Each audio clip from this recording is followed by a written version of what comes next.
Girias family, இது நம்ம family. அன்புள்ள கிரியஸ், இது நம்ம ஃபேமிலி.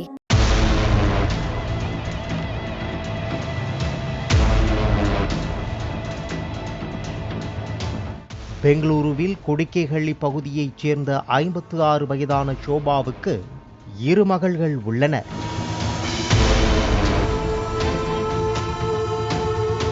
இருவருக்கும் திருமணமாகி தனியாக வசிக்கின்றனர். 56 வயதானாலும் இன்ஸ்டாகிராமில் ஆக்டிவாக இருந்த ஷோபாவுக்கு 24 வயதேயான ஐடி ஊழியர் நவீன் கவுடாவுடன் பழக்கம் ஏற்பட்டு தகாத உறவாக மாறியுள்ளது. இருவரும் அடிக்கடி தனிமையில் சந்தித்து வந்துள்ளனர். இதற்கிடையே 56 வயதான ஷோபா அடிக்கடி நவீன் கவுடாவை வீட்டுக்கு கூப்பிட்டு தனியாக இருக்க தொல்லை கொடுத்துள்ளார்.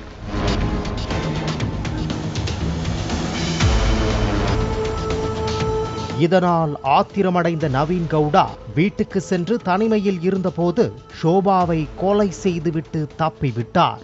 இந்த நிலையில் தாயார் ஷோபா போன் எடுக்காததால் வீட்டுக்கு வந்த மகள்கள் அங்கு இரத்த வெள்ளத்தில் தாயார் கிடந்ததை பார்த்து கதறி அழுதார்கள். போலீசார் ஷோபாவின் செல்போன் பேச்சுக்களை ஆய்வு செய்த போது நவீனுடன் அடிக்கடி பேசி வந்தது தெரிய வந்தது.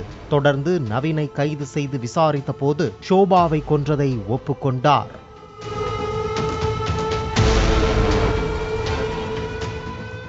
Girias family, இது நம்ம family.